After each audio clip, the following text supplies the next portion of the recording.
But these are three that I really like in conjunction with other stuff. So the first one is an isometric that we use. So this is actually from Natera. So this is a run-specific isometric. It's an overcoming isometric. So basically with this one, we're pushing into an immovable object. So we're trying to create as much force as we can in a specific angle, working specific joint or tissues within the body. So on this one, we're going to be working specifically on the ankle. Right, so when we get set up here, the thing that I want to see, right, the heel is slightly elevated, the knee is locked out right here, and we're just pushing with the ankle. So basically we're using the Achilles, gastroc in this position to be able to create more force. So basically, you can relax for a second. If we had force plates, which you can do and will do with this, right, we want to create as much force. So the harder I push to the ground, the more force I'm creating.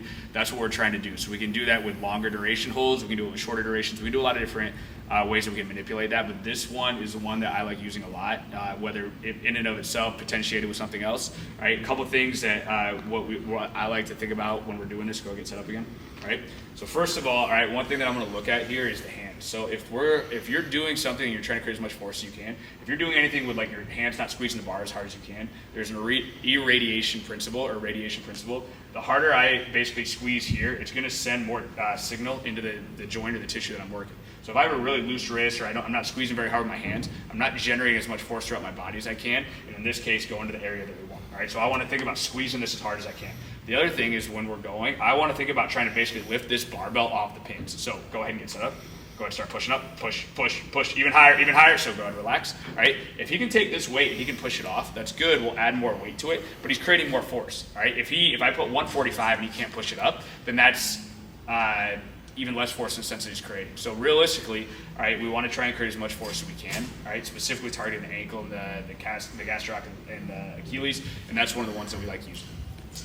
Okay, second one that we're going to go over, all right, so this is a yielding isometric. So in this case, we're basically getting into a joint position, and we're trying to, in a sense, match the force in that position, all right? So when we get set up on this one, so this one's a spring ankle, this one's from Dietz, all right? So when we go on this one, go ahead and get set up, all right, get up higher, right there.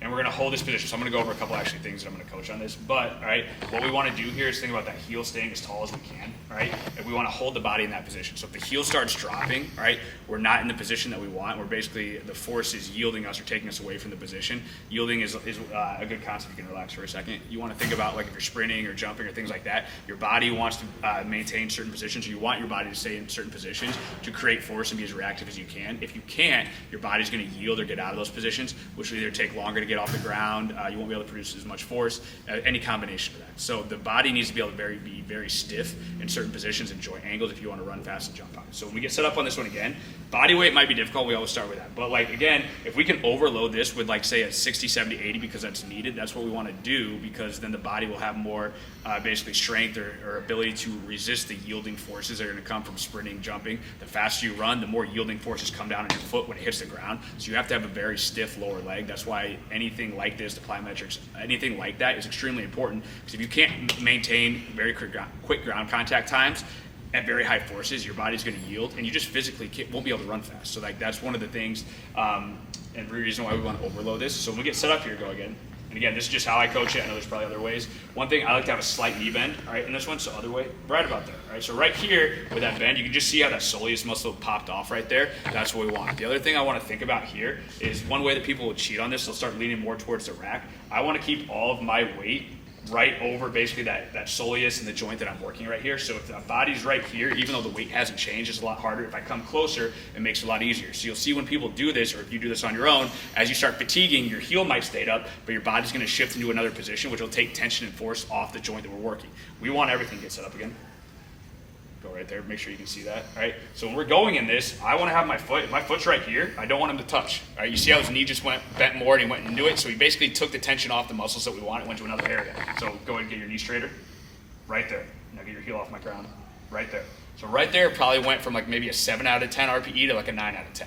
That's what you want though, because you want to overload this area right here when we're going on that. So it's really important if you're doing this on your own, if you're coaching it, to make sure the body's staying in position, the body's not compensating, or the individuals aren't compensating to get out of those positions. Okay, so this is the third exercise that we're going to go over that I really like using. All right, so this is going to be a hurdle hop, a double hop in between, and we're going to go barefoot. Right, so when we go barefoot on this one, we're going to basically be able to, the goal is to be able to target and strengthen some of the musculature, the tendons, the ligaments of the foot, the ankle, Achilles, kind of that area, to create more stiffness in the lower leg, right? So when we're going on this one, what I want to see is we're going to jump up as high as we can. As soon as we land, this is the key, then we're going to get a double hop in between. So we want to use that elasticity and that bounce, that reactivity, right, to be able to get right into our next jump. So I want to have quick ground contacts when I go on this one, but I want to maximize the height I get over each hurdle, right?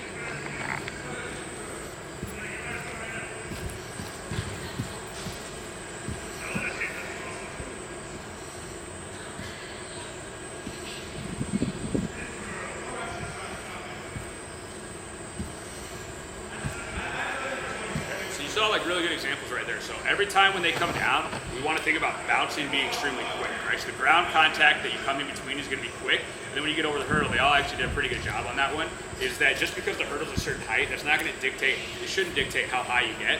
The thing that I like to focus on, like if you're doing a hurdle hop, think about trying to bend your knees as little as possible. So if you can clear that hurdle with very little to no knee bend, your hip height is actually displacing higher, which is what you want when you jump. Right? So if we just bend our knees really high, we're not necessarily lifting our hips up, so we're not creating that force in the ground to be able to generate, to be able to get our body up, right? So I use the example all the time. If you're a basketball player and you're going to go try and dunk or do something like that, you're not going to just try and lift your knees up. You're going to try and elevate your hips as high as you can. If you're a receiver in football and you're trying to high point in football, you're not just going to lift your knees up. You're going to think about actually trying to elevate to get your hips as high as you can.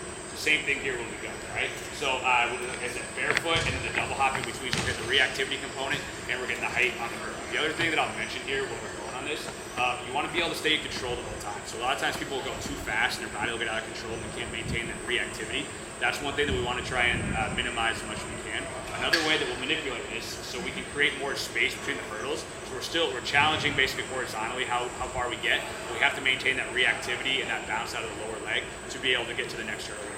Right, so there's 3 exercises right there that I like using. Right, I'll use them in any combination, throughout a training period. But those are 3 that, if you're training, that you might want to look at to incorporate to improve reactivity, bounce, speed, and all the things that will make you a better athlete.